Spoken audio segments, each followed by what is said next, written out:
सो आप लोगों में से जो मुझे ट्विटर पे फॉलो करते हैं उनको पता होगा कि मैंने ऑलमोस्ट कोई 1 हफ्ते पहले एक पोस्ट लगाई थी कि और बल्कि लास्ट वीक मैंने एक वीडियो भी बनाई थी जिसके अंदर मैंने कहा था कि मैं अपना जो पीकेआर का रोशन डिजिटल अकाउंट के अंदर जो है नया पाकिस्तान सर्टिफिकेट है उनको मैं रिपैट्रिएट कर लूँगा। उसका रीज़न्स भी मैंने उसमें बताया था, इस वीडियो में भी मैं बात करूँगा। अगर आप ट्विटर पे फॉलो नहीं करते तो प्लीज़ फॉलो कर लें, उसके अंदर मैं अक्सर अपनी अपडेट्स बहुत फ्रीक्वेंटली दे रहा होता हूँ। तो ट्विटर पे जब मैंने कहा और मैंने एप्रिशिएटिव पोस्ट भी लगाई थी for HBL and state bank के, उन्होंने कितना स्मूथ प्रोसेस किया है इस पूरे रिपैट्रिएशन प्रोसेस के लिए। इस वीडियो के अंदर मैं बात करूंगा कि सबसे पहले तो मैंने अपने जो नया पाकिस्तान सर्टिफिकेट थे रोशन डिजिटल अकाउंट के अंदर जो रखे हुए थे, सिर्फ पीकेआर की बात कर रहा हूं मैं, जो थे उनको मैंने रिपैट्रिएट क्यों किया। मैंने उसके अंदर मुझे क्या क्या पॉसिबल, अब जब मैं रिपैट्रिएट कर लूंगा तो मेरे पास क्या क्या पॉसिबिलिटीज हैं यूएई के अंदर। मेरे अपने पर्सनल सर्कमस्टांसेस हैं, मैं बिल्कुल भी नहीं कह रहा कि आप भी रिपैट्रिएट करें, मैं सिर्फ आपको एक अपनी जर्नल एक स्टोरी बता रहा हूँ, अपनी जर्नी बता रहा हूँ। इसके अलावा पाकिस्तान गवर्नमेंट को क्या करना चाहिए, जो कि सबको पता है कि क्या करना चाहिए, लेकिन मैं अपने एंड से भी थोड़ा-सा उसके अंदर थोड़ा-सा पुट इन कर दूँगा कि क्या रीज़न्स हैं जो यहाँ पर एक्सपर्ट्स इतने परेशान हैं और जो कि होना नहीं चाहिए लेकिन हैं परेशान। इसके अलावा ये कि किस प्रोसेस ओवरऑल कैसा था, उसमें क्या सिचुएशंस रही हैं और प्रोसेस रहा क्या है। बहुत सारे लोग पूछते हैं रिपैट्रिएट कैसे होंगे रोशन डिजिटल अकाउंट से पैसे अगर आप पाकिस्तान से बाहर मंगवाना चाह रहे हैं, तो वो मैं थोड़ा-सा उसके अंदर एक्सप्लेन करूँगा। मेरी अपनी पर्सनल जर्नी होगी क्योंकि वो एचबीएल के साथ मेरा अकाउंट था, मेरा आरएम अच्छे हैं, वो उनके थ्रू मेरा सारे काम हो जाते हैं। कंप्लेन करनी होती है तो मैं अगेन ट्विटर पे चला जाता हूँ और बहुत आराम से काम हो जाते हैं। फिर इसके अंदर मैं ये भी बताऊँगा जो मैं सोच रहा था कि कितने चार्जेज़ होंगे और वो उतने ही चार्जेज़ निकले ना नहीं निकले जो रिपैट्रिएशन के टाइम पर चार्जेज़ लगते हैं ना, ट्रांसफर चार्जेज़, बैंक चार्जेज़, जब आप इवन पाकिस्तान पैसे भेजते हैं इन यूएसडी, तब भी आपको एक चार्ज लगता है। वो मुझे वापस मँगवाते हुए कितना लगा कि नहीं लगा, ये सारी चीज़ें मैं उसके अंदर बताऊँगा। फिर इसके अलावा कि रेट मुझे क्या मिला, ये बहुत इम्पोर्टेंट चीज़ है। कि मुझे जो रिपैट्रिएशन का रेट था वो कितना था, ओपन मार्केट का रेट उस दिन क्या था, जो बैंक रेट था भेजने वाला वो क्या था और मुझे रिपैट्रिएशन के टाइम पे क्या रेट मिला। Roshan digital account is a fantastic product. उसके बारे में मैं बताऊँगा कि रेट मुझे क्या मिला और मुझे कितना फ़ायदा हुआ उसके अंदर। फिर अपने कंक्लूजन्स थोड़े-से मैं उसके अंदर बताऊँगा। तो स्टार्ट करते हैं सबसे पहले कि मैं आपको ये बताऊँ कि मैंने रिपैट्रिएट किया क्यों? तो मसला ये था कि हमको सबको नज़र आ रहा है कि मैंने इससे पहले वाली वीडियो में भी बताया था कि जो रेट है ओपन मार्केट का कंपेयर टू बैंक के जो रेट हैं रुपी ट्रांसफ़र के, वो बहुत ज़्यादा उसमें डेल्टा आ गया है। ऑलमोस्ट कोई 10 टू 15% का डेल्टा आ गया। तो कोई बंदा अगर आज बैंक के थ्रू पैसे भेजता है पाकिस्तान, तो उसको स्ट्रेट अवे हिट लगता है, लॉस लगता है। ऑन द फ्लिप साइड अगर आप ये देखें कि इसका क्या इम्पैक्ट आना है आगे फ्यूचर में, तो देखिए मैं कोई इकोनॉमिस्ट तो हूँ नहीं, ना मैं कोई मैक्रो इकोनॉमी के अंदर बहुत ज़्यादा देख रहा हूँ तो चीज़ें, लेकिन जितना मुझे और ना मैं पॉलिटिक्स में इतना ज़्यादा इन होता हूँ। लेकिन जितना मुझे समझ में आता है, ऑफ कोर्स आपकी जो पर्सनल फाइनेंस है, मैं क्योंकि वीडियोस बनाता हूँ पर्सनल फाइनेंस के पॉइंट ऑफ व्यू से और स्पेशली एक्सपर्ट्स के लिए। बाय द वे अगर आपने चैनल को सब्सक्राइब नहीं किया तो सब्सक्राइब कर लें और लाइक नहीं किया वीडियो को तो प्लीज़ लाइक करें और इस वीडियो को ज़रूर शेयर करें अपने जो फ्रेंड्स हैं, फैमिलीज़ हैं जो कि बाहर हैं पाकिस्तान से, स्पेशली जो बाहर हैं पाकिस्तान से। क्योंकि ये रोशन डिजिटल अकाउंट मोस्टली लोगों ने लिया हुआ है और बहुत सारे लोगों के ये इस तरह के क्वेश्चंस होते हैं। तो एनीवेज़ इसके अंदर जो बात हो रही थी कि 10 टू 15% की हिट जो आनी है आगे, अब क्योंकि इस वक़्त भी जो 10 टू 15% का डिफरेंस है डॉलर रेट में, दिरहम रेट में, जो भी करेंसी है उसके अंदर ऑलमोस्ट 10 टू 15 परसेंट का डिफरेंस है। ये डिफरेंस आगे भी आना होगा जब थोड़ा-सा गवर्नमेंट को अकल आएगी, वो इसको आईएमएफ की तरफ से पुश होगा या जो भी होगा, उसके अंदर जब ये रेट एडजस्ट होगा तो 10 टू 15% का डिप्रिसिएशन आएगी और वो पाकिस्तान करेंसी के साथ है ही इस तरह का मसला जो कि आती है। लेकिन अगर ईगो का मसला बना लेगी गवर्नमेंट कि हमें नहीं डिप्रिशिएट करना, तो यही सिचुएशन होती है कि आपको ओपन मार्केट के अंदर इस वक़्त 70 का डॉलर मिल रहा होता है, आई मीन दिरहम मिल रहा होता है और जो बैंक रेट होता है वो 61 के करीब होता है। तो ये बहुत बड़ा एक डेल्टा है। और अगर कोई रिपैट्रिएट करना चाहता है तो वो तो फिर एक अलग ही सिनेरियो बन जाता है। तो ये हिट आएगी और सबके पर्सनल सर्कमस्टांसेस डिफरेंट होते हैं। मैं उनको बिल्कुल भी ये नहीं कहता, सबको ये नहीं कहता कि मैं पीकेआर से आप पैसे निकाल लें, क्योंकि मेरे अपने सर्कमस्टांसेस थे, मेरे अपने फ्यूचर गोल्स हैं, मेरे अपने शॉर्ट टर्म गोल्स हैं, लॉन्ग टर्म गोल्स हैं, तो उसके हिसाब से मैं ऑफ कोर्स एक्ट करता हूँ। और दूसरी बात ये कि मैंने कोई भी पैसे अभी डॉलर के अंदर जो रखे हुए हैं वो मैंने पाकिस्तान में ही रखे हुए हैं और इससे ज़्यादा सब्सटैंशियल अमाउंट है जो डॉलर के अंदर मैंने इन्वेस्ट की हुई है। तो मुझे वो डर नहीं है कि वो रिपैट्रिएशन हो पाएगी, नहीं हो पाएगी। इवेंचुअली वो तो ख़ैर किस्मत है, कुछ भी हो सकता है, लेकिन फ़िलहाल मुझे उस चीज़ का डर नहीं है। लेकिन जो सबसे बड़ा जो इमिनेंट थ्रेट था और जो नज़र आ रहा था कि ये होगा, वो ये कि आपके पैसे डेप्रिशिएट हो जाएँगे। तो वो मैंने थोड़ा-सा अपना कंट्रोल किया, रिस्क मिटिगेट किया और वो मैंने पैसे वापस मँगवाए। कितने मँगवाए? 3.2 मिलियन पाकिस्तानी रुपी थे जो मैंने मंगवाए। उसके बारे में मैं बताता हूँ आगे कि कितने रेट से मिले और क्या मिला, वो मैं आगे आपको बताता हूँ। सेकंड पॉइंट ये कि अब इन पैसों का मैं क्या करूँगा, यहाँ यूएई में मंगवा तो लिए हैं, मुझे ऐसा ज़रूरत भी नहीं थी, लेकिन क्योंकि मुझे पता था इमिनेंट उसके अंदर थ्रेट है डिवैल्यूएशन की, तो वो फ़ायदा नहीं होगा आगे के लिए। 15% का एनपीसी का भी कोई फ़ायदा नहीं है जो पीकेआर के अंदर है।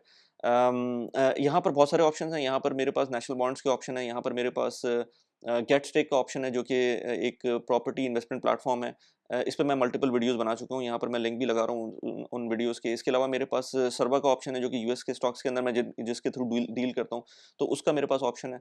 तो मल्टीपल ऑप्शन है जहाँ पर मुझे इन्वेस्ट करने के। नेशनल बॉन्ड्स बहुत अच्छा ऑप्शन है बाय द वे। इसी से इसका अगला पॉइंट कि यहाँ पर पाकिस्तान गवर्नमेंट को देखना चाहिए कि यहाँ पर इसके अंदर आपको जब ओवरऑल पूरी दुनिया में रेट्स बढ़ रहे हैं, इंटरेस्ट रेट्स बढ़ रहे हैं, तो इवन नेशनल बॉन्ड जो यूएई का एक आप समझ लें कि गवर्नमेंट बैक्ड एंटिटी है, वो आपको ऑलमोस्ट कोई 5% एनुअल रिटर्न के ऊपर इस वक्त सकूक बॉन्ड्स प्रोवाइड कर रही है।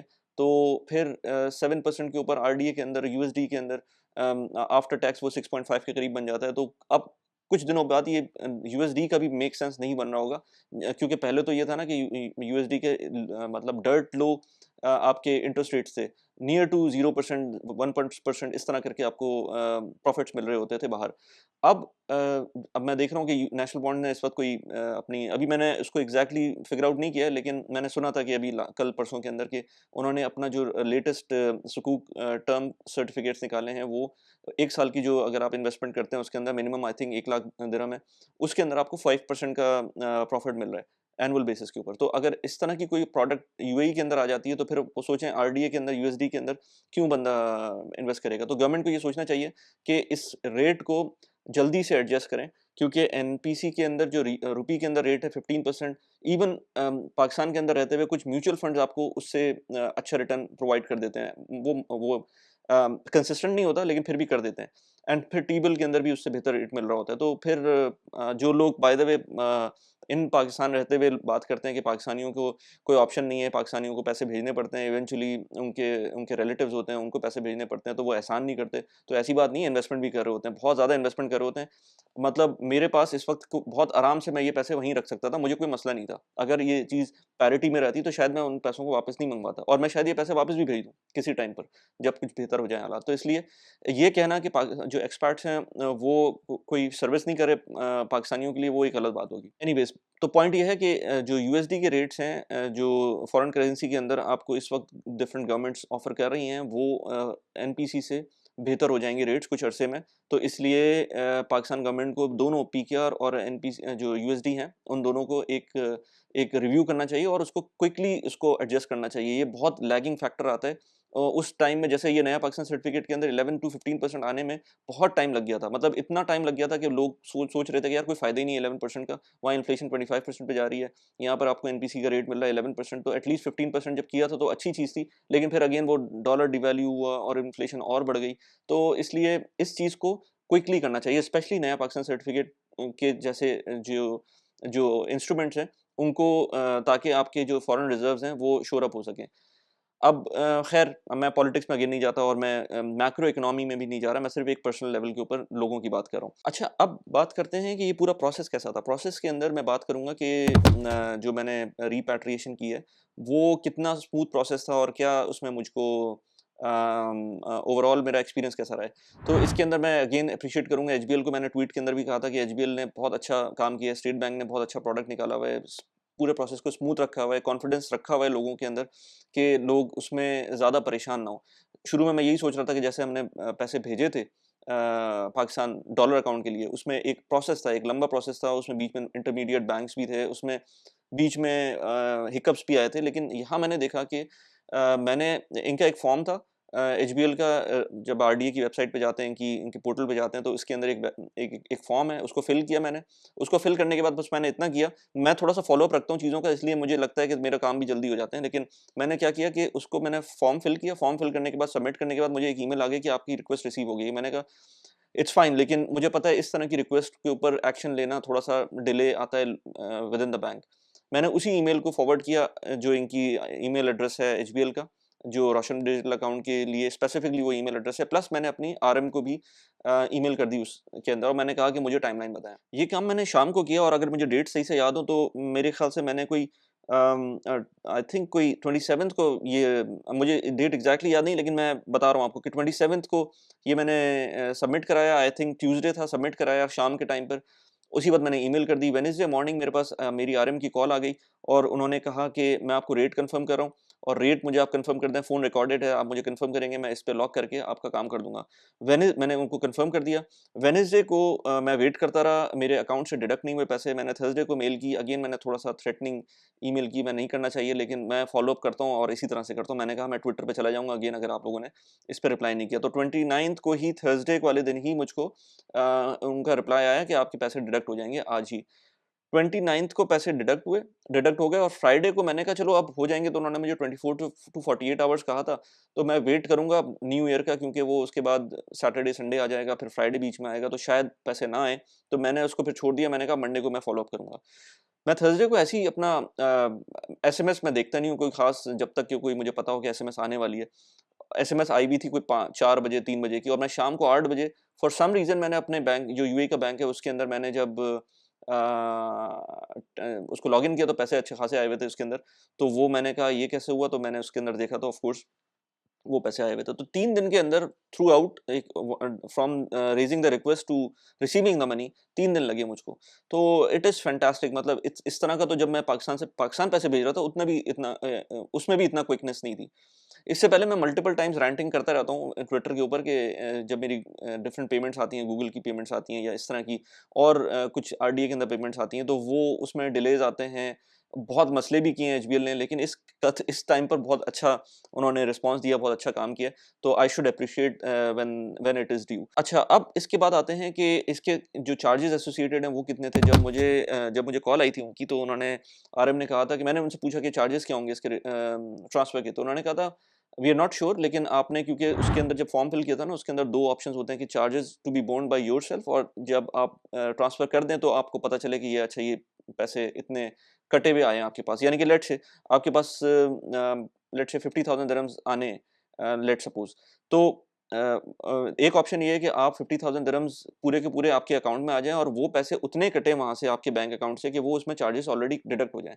दूसरा ऑप्शन ये है कि आपके पास वहाँ कुछ पैसे ना कटें, यानी कि पाकिस्तान में एट सोर्स पैसे कोई ना कटें, और जब आप रिसीव हों आपको यूएई के अंदर, तो उस टाइम पर वो पैसे नज़र आएँ कि कटे हुए हैं।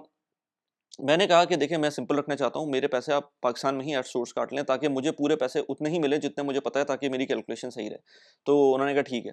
अब जब पैसे कटे तो वो एग्ज़ैक्टली 3.2 मिलियन कटे, यानी कि 32 लाख रुपए पाकिस्तानी बैंक अकाउंट से कटे। तो मैंने कहा ये ना हो कि यार अब पाकिस्तान यहाँ पर पैसे आएँ तो उसमें कोई डिफरेंस हो। लेकिन पैसे एग्ज़ैक्टली उतने ही आए, तो इसमें कोई ट्रांसफर फीस इन्वॉल्व नहीं थी। अब ये मेरा एक्सपीरियंस था, किसी और के साथ डिफरेंट एक्सपीरियंस हो सकता है, क्योंकि ये जो इंटरमीडिएट बैंक्स होते हैं उसके अंदर आपका सिनेरियो चेंज हो सकता है। हो सकता है कोई और बैंक कोई और रूट ले ले, और उसकी वजह से जब आपको पैसे मिल रहे हो किसी और मुल्क में मिल रहे हो, किसी और बैंक में यूएई में मिल रहे हो, तो उस केस के अंदर आपका सिनेरियो डिफरेंट हो सकता है। तो इसलिए ये जो मेरा एक्सपीरियंस है, ये ज़रूरी नहीं कि सबके साथ हो, और यही मैं बात करता हूँ हर दफ़ा कि पर्सनल फाइनेंस की जब भी बात होती है, तो ये पर्सनल होती है, बहुत ज़्यादा पर्सनल होती है। मैक्रो इकोनॉमी के अंदर एक चीज़ होती है, ठीक है, डिफरेंस ऑफ ओपिनियन आ सकता है, लेकिन पर्सनल फाइनेंस के अंदर हर बंदे का सिनेरियो डिफरेंट होता है। तो मेरा भी सिनेरियो डिफरेंट था, मेरा एक रूट डिफरेंट था, मेरा बैंक डिफरेंट था, मेरा यहाँ का बैंक मशरक बैंक था वो डिफरेंट था।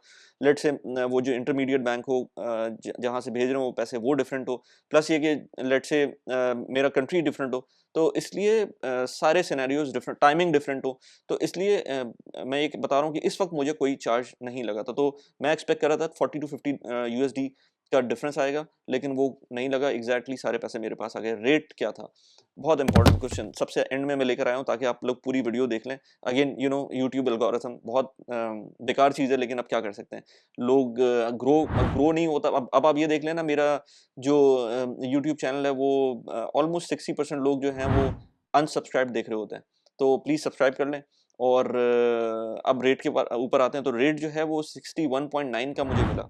और इसमें आप ये देखें कि इस वक्त अगर जिस जिस दिन मुझे पैसे मिले उस दिन मुझको जो ओपन मार्केट का रेट forex.com.pk के ऊपर मैं देख रहा था, तो 61.5 समथिंग उस तरह का रेट मिल रहा था मुझको। तो इतना डिफरेंस था तकरीबन कोई 10% के करीब का डिफरेंस, बल्कि इससे भी ज़्यादा का डिफरेंस आ रहा था ओपन मार्केट के रेट में और बैंक रेट ने जो ट्रांसफ़र किया। और बैंक रेट का जो सेलिंग एंड बाइंग का रेट होता है वो बिल्कुल क्लोज़ होता है, 50 पैसा का शायद डिफरेंस हो।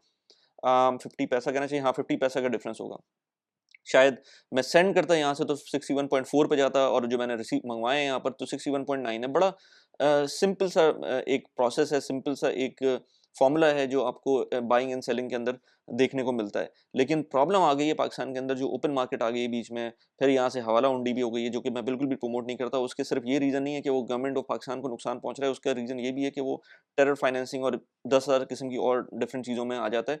तो पाकिस्तान गवर्नमेंट को ये सोचना चाहिए कि अगर ये रिजीम इसी तरह चलती रही और इसी तरह से वो रेट को आर्टिफिशियली रोक के रखा रहा उन्होंने बैंक के अंदर, तो कौन भेजेगा फिर बैंक के थ्रू? मतलब मैंने तो बैंक के थ्रू मंगवा लिया, मुझे तो फ़ायदा हो गया, लेकिन जो भेजने वाला है उसको क्या फ़ायदा हो रहा है यहाँ पर 10-15% का नुकसान लेकर?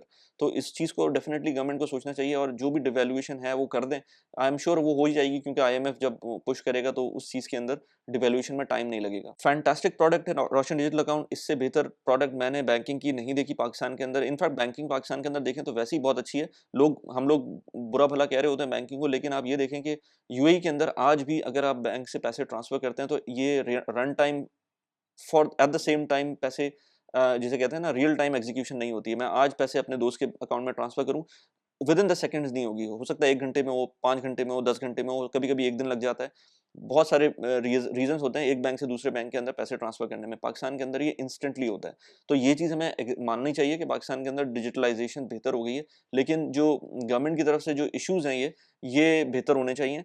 आरडीए फैंटास्टिक प्रोडक्ट है। मैं अभी भी कहता हूँ कि किसी को पैसे भिजवाने हो, वो बेहतर तरीका यही है, यूएसडी में भिजवा दें अगर आपको लेट्स से पाकिस्तानी रुपए पे इतना एतबार नहीं है। लेकिन प्रॉब्लम ये है कि वो यूएसडी के अंदर भी जब जाएँगे ना, तो आपको अगर पाकिस्तान में वो कंज़्यूम करने हैं वो पैसे, तो वो बैंक रेट से ही आपको मिलेंगे। तो ये एक मसला वहाँ पर मौजूद है।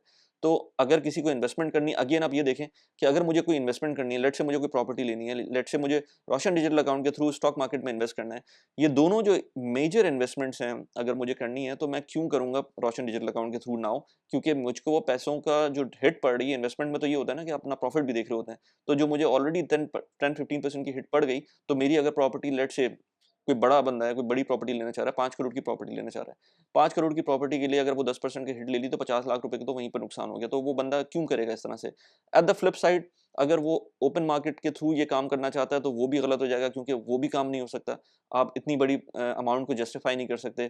करने वाले कर लेते हैं, लेकिन फिर भी मतलब एक नॉर्मल बंदा मेरे जैसा वो तो नहीं कर सकेगा इसको जस्टिफाई। तो ये बड़ा डायलेमा है, इसी वजह से लोग इन्वेस्टमेंट रोक के बैठे हुए हैं इस वक़्त।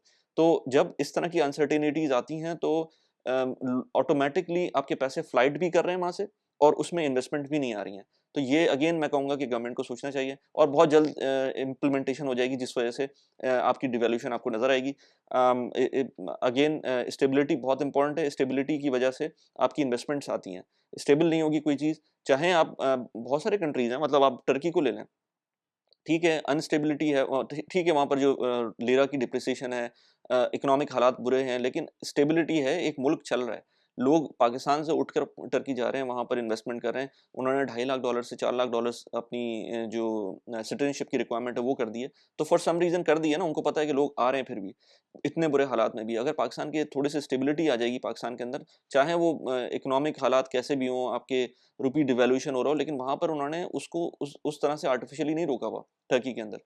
पाकिस्तान के अंदर जो आर्टिफिशियल काम चल रहा है, फिर रिज़र्व्स के हालात देखें, एक्सपोर्ट्स नहीं है, तो वो it it is dire situation, जो कि अर्जेंट रिक्वायरमेंट है उसके अंदर अटेंशन की, और ऐसा नहीं है कि ये इम्प्रूवमेंट नहीं आ सकती है। एनीवेज़ ये तो मैं लंबी बात कर रहा हूँ। अगर आपने मैं यूएई से होता हूँ और यूएई के अंदर अगर आपको कॉस्ट ऑफ लिविंग के बारे में देखना है, तो मैंने एक पॉडकास्ट की थी अपने दोस्त के साथ, कनाडा और यूएई की हमने कॉस्ट ऑफ लिविंग के बारे में बात की थी कि किस में क्या सिचुएशन है, कौन सी ज़्यादा महँगा है, कौन सस्ता है।